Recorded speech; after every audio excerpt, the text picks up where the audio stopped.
दिव्य शक्तियां। मधु और विनोद को बेटी पैदा होती है, लेकिन बेटी पैदा होने के कारण विनोद का मन दुखी हो जाता है। इसलिए वो मधु को बिना बताए बच्ची को पानी में बहा देता है। बहते हुए बच्ची एक गांव के किनारे पहुंच जाती है, जहां के लोग एक ऐसे राक्षस से डरते हैं जिसका आधा शरीर मनुष्य का है और आधा जानवर का। वहां रैमिता नाम की एक औरत उस बच्ची को देख लेती है और पानी से उठा लेती है। ये इतनी सुंदर गुड़िया है, कितना बेरहम होगा वो आदमी जिसने इसे पानी में छोड़ दिया। लगता है भगवान ने इसे मेरे लिए ही भेजा है। रैमिता बच्ची को अपने घर ले आती है और अपने पति नवीन को सब कुछ बता देती है। नवीन कहता है, आज से हम बेटी के भी माँ बाप हो गए हैं। अब इस घर में भी चहल पहल हो जाएगी। अब मेरी गुड़िया का नाम किंजल होगा। रैमिता और नवीन किंजल को अपनी बेटी बनाकर अपने साथ रख लेते हैं। जब रैमिता किंजल के कपड़े बदलती है तो उसकी पीठ पर एक त्रिशूल का निशान देखती है और तुरंत गांव की एक बूढ़ी औरत को बुलाती है और उसे निशान दिखाती है। ये कोई मामूली लड़की नहीं लग रही, इसके अंदर कोई ना कोई दिव्य शक्ति जरूर होगी जो तुम्हें इसके बड़े होने पर पता चलेगी। लगता है ये इस गांव को बचाने के लिए आई है। सालों पहले एक पंडित ने कहा था कि इस गांव को बचाने के लिए एक दिव्य शक्ति आएगी जो इस गांव को राक्षस के प्रकोप से बचा लेगी। ये क्या कह रही हैं आप? मेरी बेटी को इन सब में मत घसीटिए। तुम चिंता क्यों कर रही हो? इसे थोड़ा बड़ा होने दो, फिर तुम सब कुछ खुद ब खुद समझ जाओगी। मुझे समझ में आ गया है, भगवान ने हम दुखियारों के लिए मसीहा भेज दिया है। जो भी है, लेकिन आप ये बात किसी से नहीं कहेंगी। आपको सोहम की कसम है, नहीं तो ये गांव वाले मेरी बच्ची का जीना हराम कर देंगे। बूढ़ी औरत किसी से कुछ नहीं कहती, लेकिन उसकी खुशी साफ दिखाई देती है।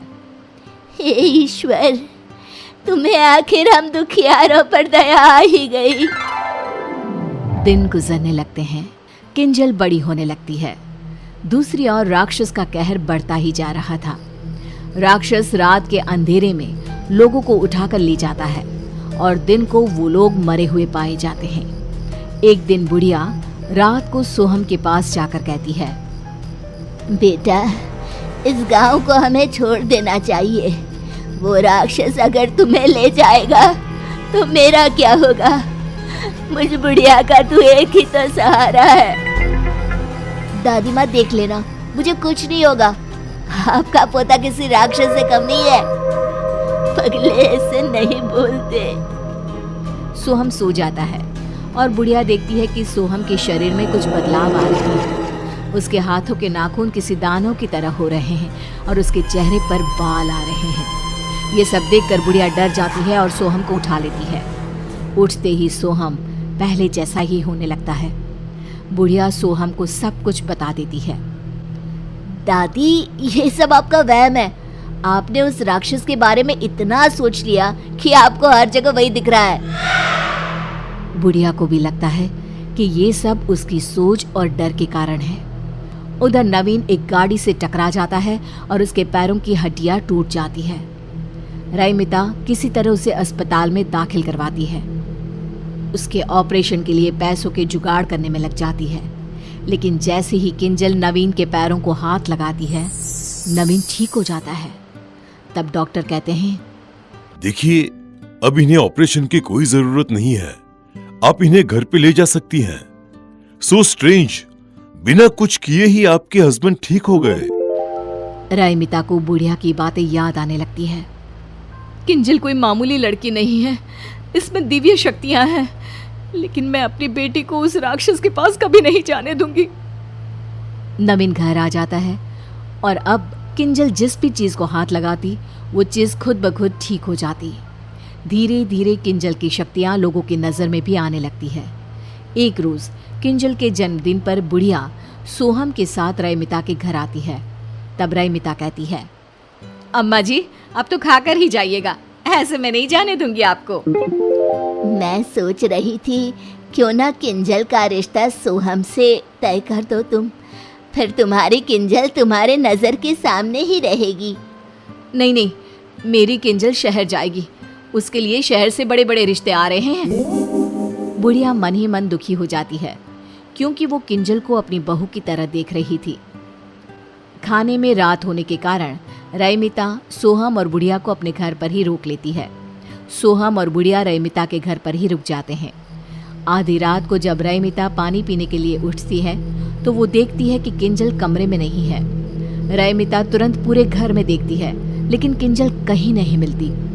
रईमिता रोने लगती है और नवीन को उठाकर कहती है, हमारी किंजल कहीं नहीं मिल रही है, कहीं उसे वो राक्षस उठाकर ले तो नहीं गया होगा। मैं मर जाऊंगी, मेरी किंजल को कुछ भी हुआ तो। बुरा क्यों सोचती हो?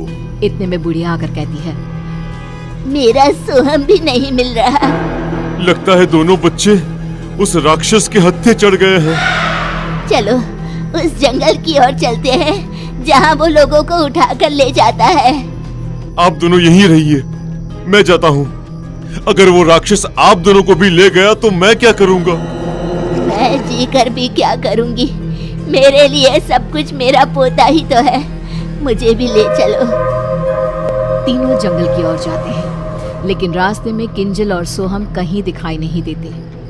बुढ़िया सोहम सोहम चिल्लाती जंगल में चली जाती है और देखती है कि किंजल भाग रही है और राक्षस उसके पीछे है। किंजल, मेरी बच्ची, तुझ में दिव्य शक्तियाँ है, तू इस राक्षस को मार सकती है और मेरे सोहम को बचा सकती है बेटा। मुझे कुछ समझ में नहीं आ रहा दादी माँ। नवीन और रईमिता भी किंजल की आवाज सुनकर जंगल में घुस जाते हैं। रईमिता किंजल के पास चली जाती है और राक्षस गुर्राते हुए तेजी से किंजल की ओर बढ़ने लगता है। मेरी बेटी को छोड़ दे, चाहे मेरी जान ले ले। राक्षस रईमिता को मारने आता है और किंजल अपनी माँ को बचाने के लिए चाकू राक्षस को मार देती है। राक्षस गुर्राने लगता है और जमीन पर गिर जाता है। अब मेरा सोहम भी मिल जाए बस। मैं कहती थी ना रईमिता, किंजल में दिव्य शक्ति है जो इस राक्षस को मार सकती है। राक्षस का शैतानी रूप गायब हो जाता है और वो अपने असली रूप में, जो कि सोहम का है, उसमें आ जाता है। सोहम, इन सब के पीछे तुम थे?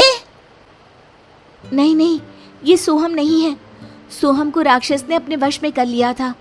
हर 21 साल में वो अपना शरीर बदलता है। इस बार वो सोहम को चुनने वाला था। किंजल, तुम ना होती तो मैं बुढ़िया अपना आखिरी सहारा भी खो देती। गांव राक्षस के कहर से मुक्त हो जाता है और किंजल की शादी सोहम से हो जाती है।